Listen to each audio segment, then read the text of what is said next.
Welcome back, or welcome if this is your first time finding us. You are listening to Context for Chaos, where we dive into the spirituality within our worldly human experience. Hey, Vanessa. Hi, Jessica. We are back. Yes. And this week we've come to play, because play is intuition, right? What's intuition? What is anxiety? That's what you want to talk about, right? I do. Yeah. Intuition versus anxiety. Yeah. What made you think about it? I think that it's something I've had to deal with a lot as a psychic, trying to figure out what is truly coming through and what is me just responding to stimuli or being nervous that I'm not right. And I've had to kind of build a lot of nuance around it so that I can understand better how to tell the difference. And I think this is just one of the common questions a lot of people have when they are trying to understand themselves better or make better decisions or see through things, be able to get past karma. I think that I think a lot of karma has to do with a lack of intuition or at least a lack of self-trust. So yeah, I just wanted to bring it up, and I was curious what your thoughts are on it and if I can build in nuance or if I can learn more about what I've been mulling over for quite a long time. Okay. So you're looking at it through the process with which you've built your psychic intuition? Yeah, I've had to do that because I journeyed down a psychic path. So that was one of the obstacles I had to get over. Not everybody has to do that, but that's why I've looked into it. Or does everyone have to do that? Like, as you choose a path and you start to move down it, you have to find a compass, right? Or you have to understand your compass. No? Yes. So that's very fair because a lot of intuition can be accessed differently in people. And I think that's what a lot of us don't realize is that we think all of intuition is kind of getting this information from nowhere. And actually, that's more psychic than that is intuitive. They're two different things. And when I finally pulled that apart, it really helped me understand intuition better. Yeah. Yeah. So psychic is if I get dropped into the middle of an ocean and I can't really see that far because the light isn't piercing through hard enough. So I have to sit there and wait. All of a sudden, an orca comes up, and I'm like, "Oh my god, that's an orca!" Whale. Wait, yeah, right. And then an eel swims by, and I'm like, "Oh my god, an eel!" Maybe I'm seeing the coral reef. You can't really trace where it came from. Right. Okay. But your intuition might be, do I swim to the surface? Do I stay where I am? What is my move? It's not active. It helps with your activity, which is why it's about decision making, but it's inactive in the sense that I have lived my body for long enough that I know how I feel about certain things and how other things have panned out. I really wanted to start a podcast, right? And I've got this gut feeling about this podcast because I've had this feeling before where I've wanted to do media or I've been really good at expressing myself through my words. I really want to talk about spirituality. And so something feels good. It feels like it came out of nowhere maybe, but it actually links to a lot of other things that you've allowed yourself to feel and experience. So you can look at intuition more like a chef, right? Somebody who starts from the beginning of all these different ingredients. They've got to learn these traditional dishes. They've got to learn why they taste that way, why they chose this thing, what the origin is. And then eventually they start coming up with their own thing because there's enough built behind it that they don't have to access that stuff anymore. Right. They're just being and doing and responding to the situation based off of their intuitive processing. Well, okay. And so could that be the difference between intuition and anxiety is you can relinquish anxiety through doing the work? Yeah, dude. Yeah. Trusting yourself. Trusting yourself. Story time. As I entered this design path, as I entered this career path for myself, something that has been intuitive my whole life. As a child, I drew pictures of entryways. something that is so integral or so integral to my identity and my core and just me. That's the way I have moved through space my entire life, is by being aware of it and manipulating it and just loving how we as creatures engage with our surroundings, and how some people who are most affected by it might not be consciously aware. Like the whole kit and caboodle just fascinates me. And yet, as I have stepped down this path, begun this journey, I'm faced with the intuition that because I know it and I've been doing this my whole life. But even though I have 30 years of experience, I don't have formal training. So that anxiety comes up where I am questioning my authority. Do I know that this is correct? What if someone doesn't like it? Like, now, as there's money involved. When I started working on other people's spaces, other people's homes, restaurants, the anxiety, the self-doubt, like something that was so intuitive when put into this external construct of someone else's space, someone else's money, someone else's time, suddenly all this anxiety started creeping in. And I had to debunk the anxiety, and I continue to have to debunk the anxiety of like, this is intuitive. You understand this in a way a lot of people don't. A lot of people need this from you. So you do have experience. You do have the authority. You do have qualifications. Do I trust myself? Because my anxiety is like, no way. When my intuition is like, go do it. So yeah, no, this is actually perfect, because this is going to lead into what I find to be a really big, I don't know about a hack or a transformation maybe, of how we see intuition and anxiety. Okay. The more we battle them like duality, the more you're not going to listen to either. So when you say I'm all intuitive, you're going to feel off balanced. And when you say I'm all anxious, you're going to feel off balanced. Neither direction is going to bring you balance, right? So that's why, and follow me here, that's why the butterfly is such an iconic figure in our transformative mind, because it is two things but one thing. There is no duality in it. It's two things but one thing. So what intuition is two things but one thing. Both of them are working together. Intuition is where you know that you can trust yourself. I know how to measure something. I know how to draw a door. I know how to nail something into a wall correctly. I know how to find studs. I know these things. My anxiety tells me where I don't know something, where I need to now infuse what's called humility, which is the second that I come up against something that I don't know, I will state that I don't know it so that I can gain the experience, so that I feel more intuitive. So instead of beating yourself up for not feeling all, an all authority, because you're not an all authority. If you were standing next to somebody who had actual skills in like the paper form, the complete paid form, worked for multiple companies, you'd probably feel very scared next to them. Not because you're not capable, but because they have a level of wisdom, a level of experience, a level of compensation, a level of actual paper format saying, yes, on my resume, I have done XYZ, you could call ABC. And you don't. And that doesn't take away from how good you are at it. That doesn't take away from that this is something that you've wanted to do for your entire life. What it does take away from is your ego. Your ego swings back and forth between intuition and anxiety, thinking that they're two different things. They're not two different things. They help each other. Wow. So when you go into intuition, you're saying, hey, ego, I think we've got it. Let's keep going. Okay, I'm on it. I feel good about this. And the anxiety is going, hey, ego, can I ask you if we actually feel okay here, or if I need to do some more research, or if I need to practice this before I do it on this house, or if I need to go Google this.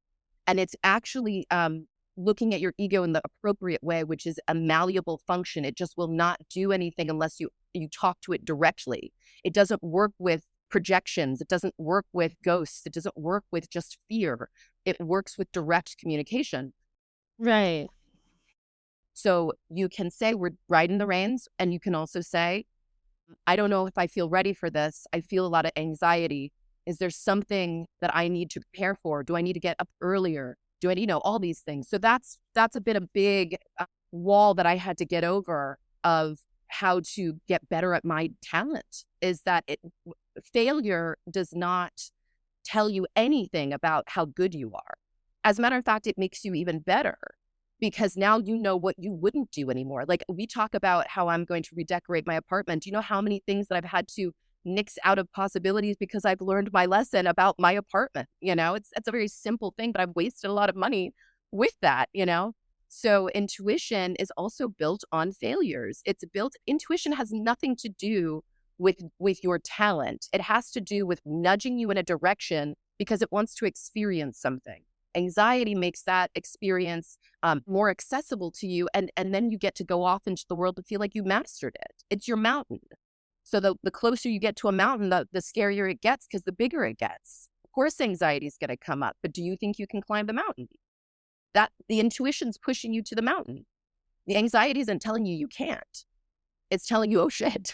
And you're going, yeah, no kidding. But your intuition won't let you stop. That's the Fool in tarot. That's Uranus, probably. Innovation. So yeah, what do you think of that? Now, what did that put together for you? Yeah, the anxiety is almost like a temperature check. Yes, that's a great way of looking at it. Like, all right, you're running a little hot, or maybe walk it back, be humble. Exactly. Like, it could be either direction. It's no judgment. This is the non-judgmental mind that mindfulness is supposed to bring about. This is how much time we waste talking to ourselves when we could have just done it. We could have just accepted that it's going to feel uncomfortable, and that has nothing to do with who we are, our talent, or what our intuition wants to see from us. It doesn't mean anything. In a relationship, if you feel more anxiety than intuition, you're probably either dealing with your own traumas and having your own issues, or the other person is projecting them onto you, and you shouldn't push them to the side. You should say, I'd like to deepen this relationship, and I'd like to look at the problems, as well as really enjoy the intuitive moments where I don't have to think about what I'm saying to you or how I feel about you or the kind of time we're spending together. You know what I mean? Absolutely. Because the anxieties and the fears are those things that come up in relationships. Those are so very much your own.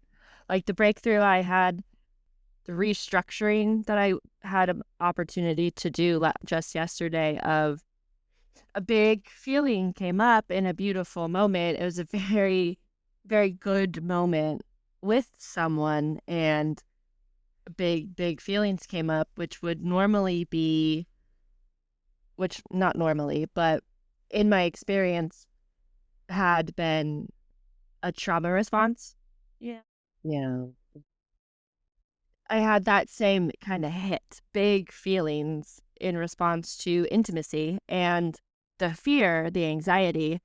And I paused, I just sat with it, and then I was able to explore where it was coming from in my body. What did it feel like? And I was able to reframe it as, I'm having a really big feeling right now, but instead of it feeling like I'm hitting a wall, like, I can't do this, I'm so broken, this is so frustrating, I'm not good enough, like, it's always like I'm just bad at this.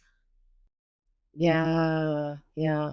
I reframed it as, no, this feels like I've been backed up to a wall and I'm scared. Because, like, I've been pressed against something that has happened to me but is not happening right now. So the feelings that I'm feeling right now are big and scary, but they say nothing about me because what's in front of me is different and unknowable. The response that I'm having is to this wall that I'm being backed up against. Yeah. Like, I feel scared because I don't want to go that way, and I can't. And what's in front of me, if I look forward instead of feeling what's against my back, it's big and it's scary, but it's different. So I'm not going to respond to what's behind me. I'm just going to embrace the possibility that my future experience, what's before me, is going to be different. Because if it's not, and I have the same experience I had in the past, I know I'll survive it. That's frustrating, but I'll never respond to it in the way that I did the first time, or when it has happened, when I've had that Yeah. experience. So the anxiety that I was feeling, the big scary feelings, that was just like a aha, stop. What's your intuition? Because my intuition is here with me right now, and I can just trust it.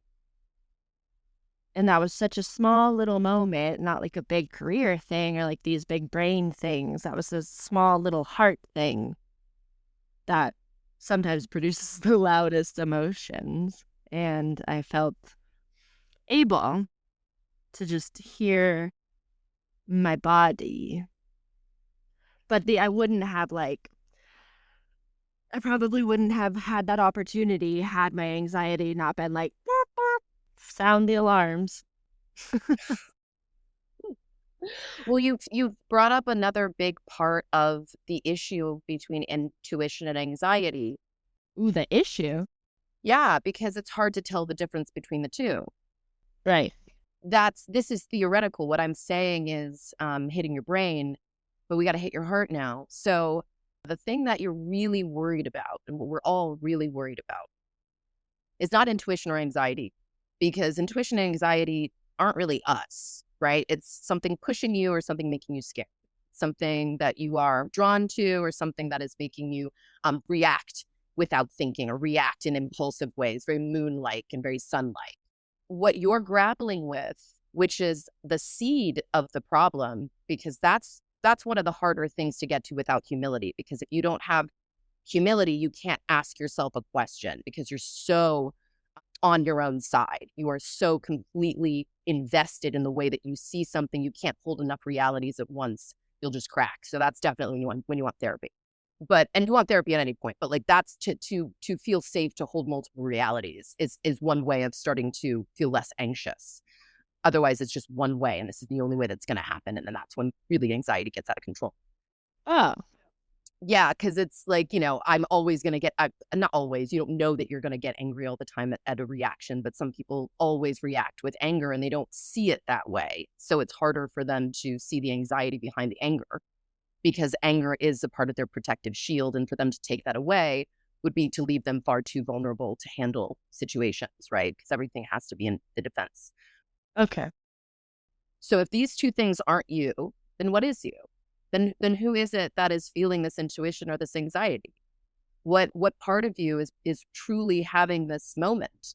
And it is your ego. It is, and let me really frame here that the ego is not a bad thing. It is literally your focal point of consciousness. Like, you can't be a human in the world without having some idea about yourself. When you are at a place where you're able to look into yourself like you just did, you are finding a place in your ego where it has not created a belief about itself enough, or it's trying to get past a belief that does not help you. It's either was helping you as a child, but it is not helping you anymore, right? Hell yeah. Right. So this is where it's not telling the difference between intuition and anxiety. It is asking yourself, how well do I know who I am in this respect? If you were still grappling with being an architect or a designer, if you were like, that's just not me, that's not blah, blah, blah, you wouldn't even be in your intuition or your anxiety, because you just wouldn't be that person. Now you are deciding to open up this side of you and have beliefs about yourself in here so that you can start to grow and you can start to see your life change in the future. But the anxiety is this obsession with an unknowable future. I don't know what's going to happen. Therefore, I don't know if I'm going to fail or succeed. I don't know if who I think I am is real. Because if I keep going and I fail and I never get to be what I want to be, then I've wasted all this time. I wasted all this energy. I should have known I was a failure, instead of seeing everything as experiencing life. right? Seeing everything as a chance to experience all of your talents, no matter how they flourish or if they fall away at some point. Yeah. That's so poignant because my entire life I've grappled with this perceived inability to choose a path or to pick a door or to say yes to one, like, not going to college because I didn't want to fail at anything. I didn't want to become anything or try to be anything because of for fear of failure. And it was never like procrastination. It felt like a complete inability to apply myself to go in a direction because it was that fear of I don't know who I am, so I can't choose to be anything because what if I find out that's not who I am? And in this moment in my life, it's like, this I'm certain is me, despite the horrors of choosing or just it. The intuition is like, trust it because I've built just enough ego. I mean, I've always held my ego. I've been shrouded in ego my whole life because it's like, no, I won't choose anything. I will be nothing. I'm not going to participate in life because life is painful. Life is too much. Like nothing can be taken from me if I do not take anything. Yeah. But now as I like loosen up and I allow more life and the intuition has a little more room to flex, it's like, yeah, of course. I couldn't even hear this information about myself or even look at it, even though I've been doing this my whole life. Like I've never even looked at it as, yeah, just lean into it, take this path, become this, Yes. because I was so scared that I not completely unconsciously. Yeah. That's a great example of that because your ego is, like we said before, the navigator of your life. And if we go off one notch, that's the difference between landing in Alaska and South Africa. Like there is a very big thing that they need, like the ego needs to know where you're going so that it can get you there. And so if you feel like you're off all the time, a lot of it's because your ego doesn't know what you want. So if you talk about like obliterating the ego, right, which is what we're mainly taught. And I would say this is a part of my intuition of what I've found from certain aspects of myself being obliterated, meaning instead of looking at obliterating the ego as I'm not supposed to have an I, I'm not supposed to be a person, I'm not supposed to be a collapsed consciousness that has beliefs and thoughts and opinions that I align with, right? I'm not supposed to be that. I'm supposed to be completely without self in order to gain this feeling of nirvana. And I don't agree with that unless you are choosing to go a monk's route. I do believe that you can still get there if you choose to go the route of self-trust through your own challenges. So every time I have felt a side of me, a part of me that was either fragmented, in serious pain, buried, and I've been able to unearth it and understand it and let it breathe, I don't think about it at all anymore. And to me, that part of my ego is obliterated. I have so much self-trust around it, I don't have to go talk to about anything. Flowers for you. And that to me is the, let's say, Kundalini version or the more epic journey version of obliterating one's ego, is to experience it and where you feel that you don't understand yourself or you don't feel connected to yourself, and get there through the discomfort, through the humility of it, through the pain of it, through the having to steep yourself into the past and be like, what is it that's going on here, until you come out that butterfly of, I remember that, but I am like literally not that. Like I went through the cocoon, the goo. I went down into the goo. Literally.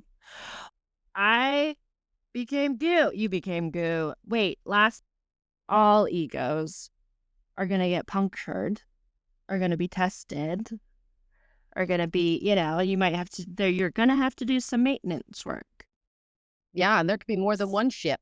Who knows? Because there's multiple personalities, So the person I am with my significant other is different than the person that I am with my mom. Is the different relationships, the different connections that I have.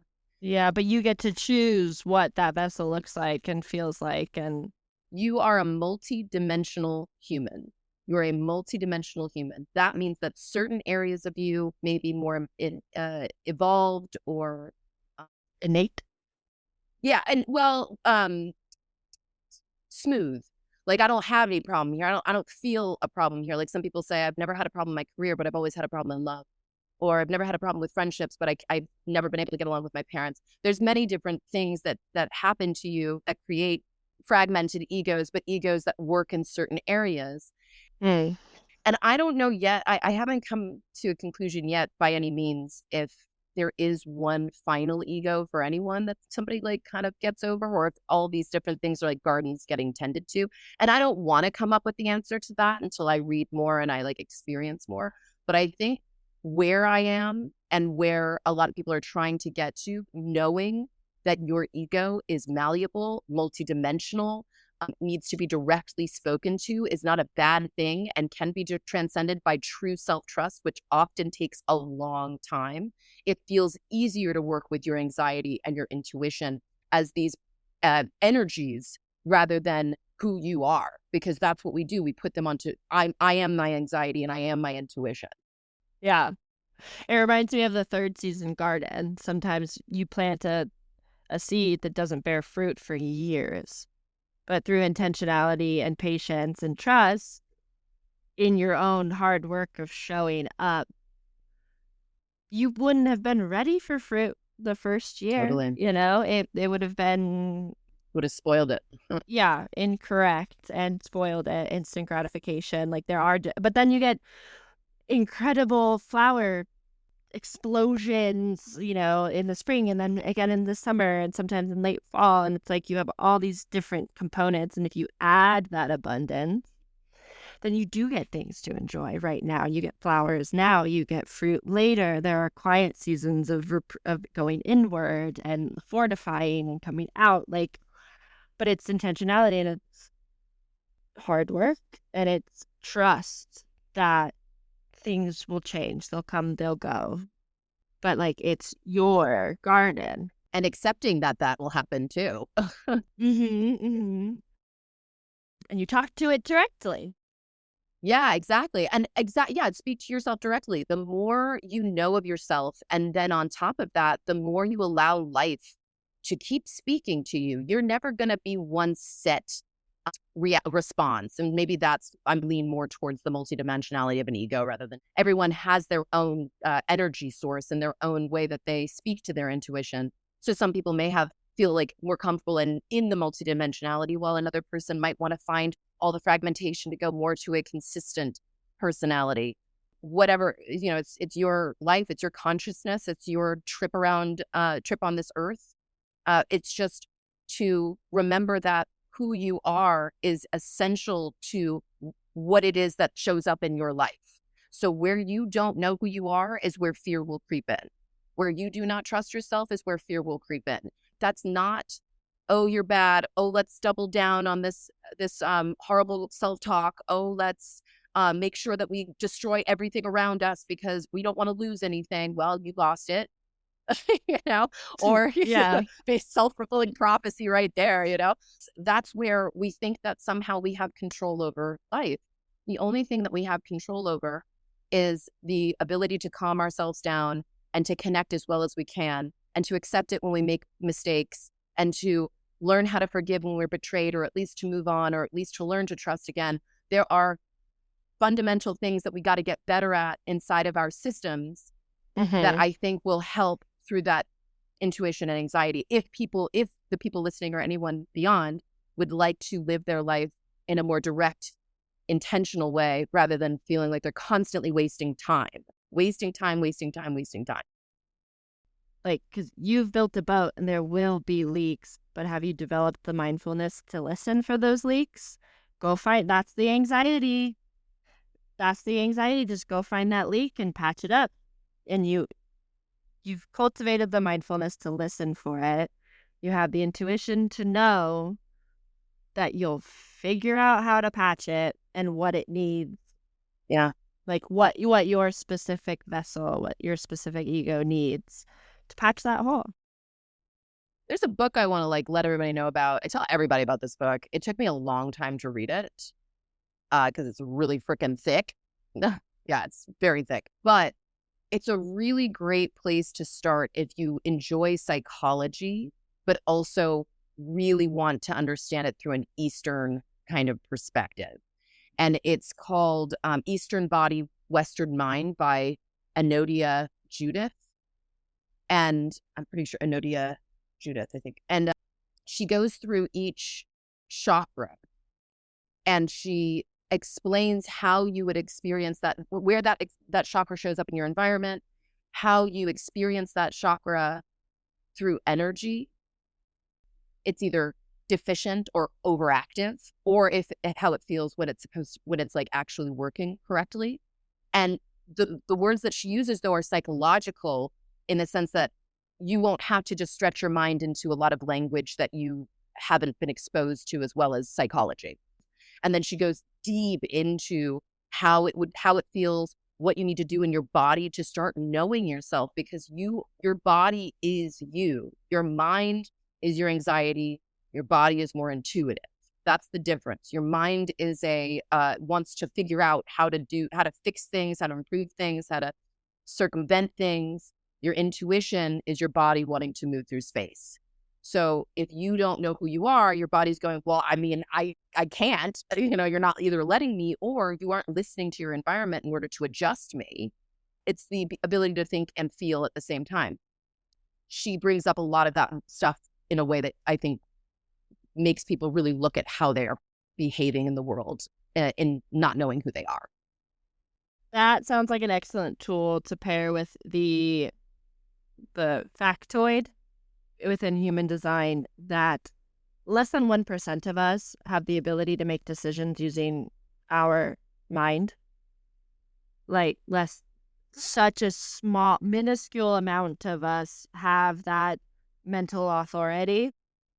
And yet in Western culture, we are told to think it through, use our minds, use logic, rhyme, and reason. As humans, we think that the brain runs the show. We think that our mind is the decision maker.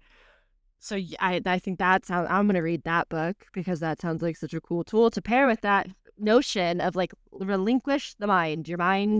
Use your mind for logic and reason, but your intuition is not logic and reason. Your decision making, like your human experience, is not logic and reason. It might be science.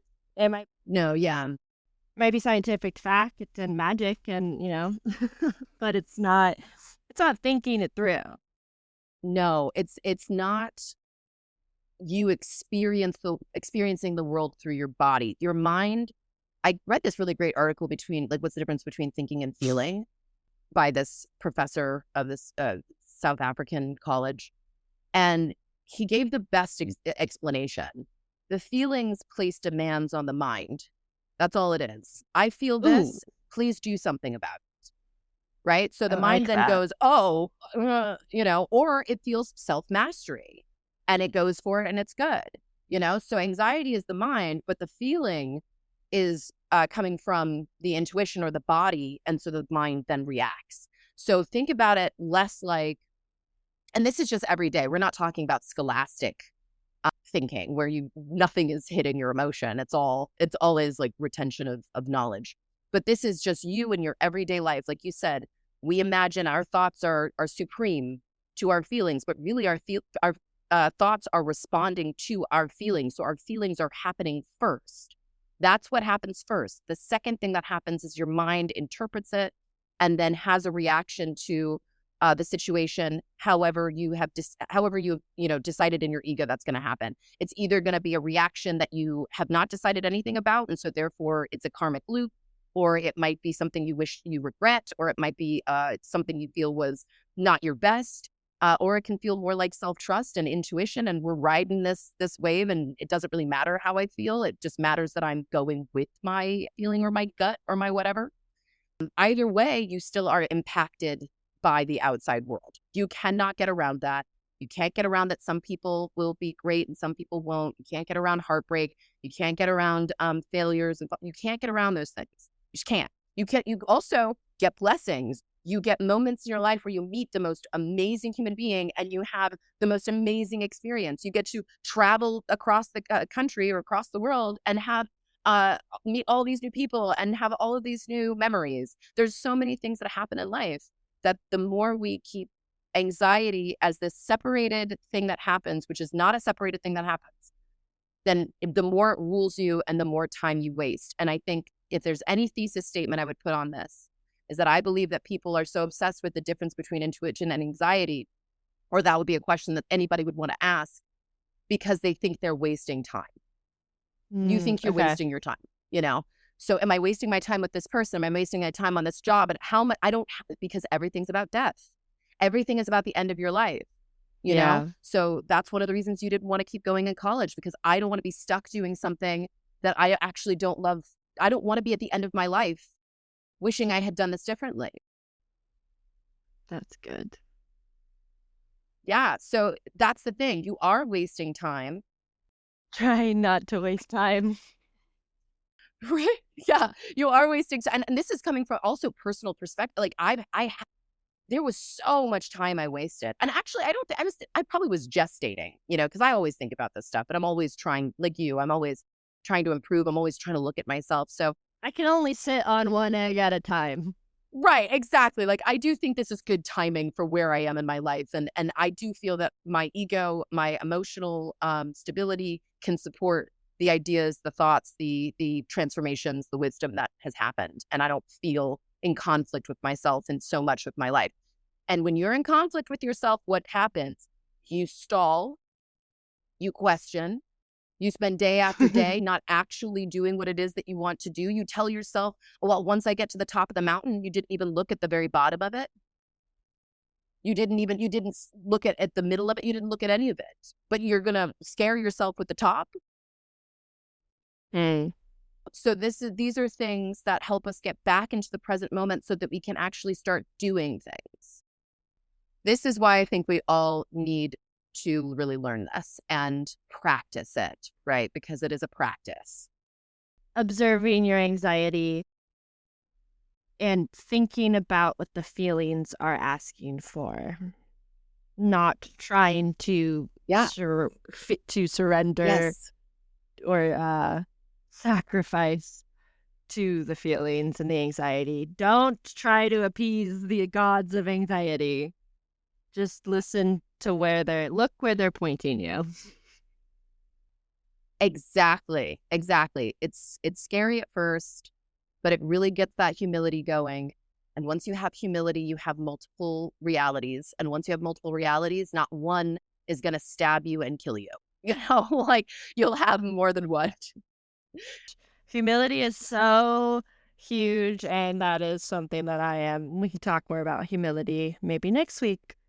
Maybe not. But I mean, humility is something that I am consistently reminded of. Because, like I said, my ego was so tightly wrapped around me to keep me safe that like I've got a tiny little X-Acto knife of humility inside of me, and I'm just trying to get through the ego that's trying to just keep me safe. Ooh. Yeah, exactly. You know, like the thing that you obliterated, that was the end of the journey when it was finally small enough for you to go, "Haba!" and obliterate it. It was a slow, arduous journey of hacking away at it in a very anticlimactic moment after another anticlimactic moment. Dude, yes. And then suddenly you're like, aha. Wow. Oh. Yeah. And then it goes quiet. And then everything goes quiet. And you're like, oh, okay, well, I'm glad that's over. And you just walk away. Like, because you're like, how are you going to have a conversation about that with anybody but your therapist? You know, it's like, I remember when I hacked away at my inner demons. You know, it's like, I mean, I'm just a better person in the world. I just trust myself with people more. I have a better belief that the people that really do love me and want to be in my life I really love them, and they really love me. And I see myself as a good partner if I ever become someone's partner. I'm sure there's things that will come up that I'll have to work on, but I don't, but that's that. It's all like all quiet on the Western Front or whatever. Like, it's like, whoa, like. Things are gonna come up. I mean, but I have a level of self-trust that I don't feel afraid of taking a leap into something because there's multiple realities, there's multiple, and I have my beliefs about how I want a relationship or what kind of dynamics I want. And not to say that I know everything, but it does help when rejection happens or when you have to really listen to your intuition. I get to go back to my ego and say, hey, I'm feeling called to this person. And my ego can be like, I mean, I get it. There's about 30% of them that I really like too, but like there's 70% of what I said that I wanted and what you said you wanted that they don't have. So is that what you want? Is that where you want to go? Because I think anxiety is going to start creeping up. So, and I'm like, well, but isn't that anxiety supposed to be like butterflies? Oh God. No. Oh God. It just, the conversation keeps unfolding.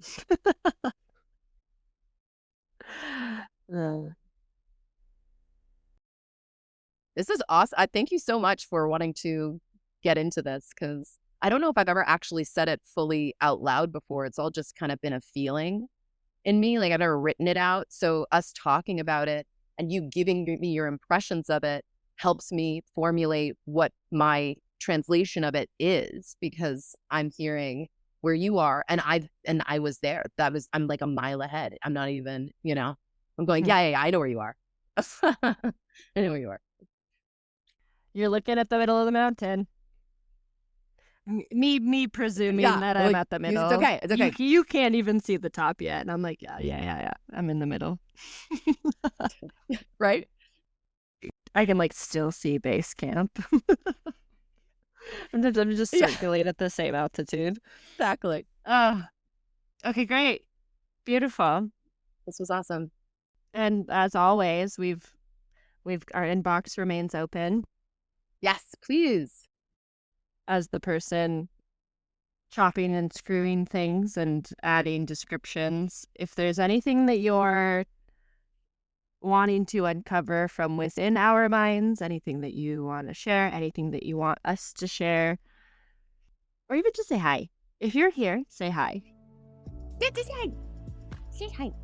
Just say hi. If you're here, say hi. And I guess we'll say bye. Yeah. Bye for now. Ta-ta. Yeah. Bye for now.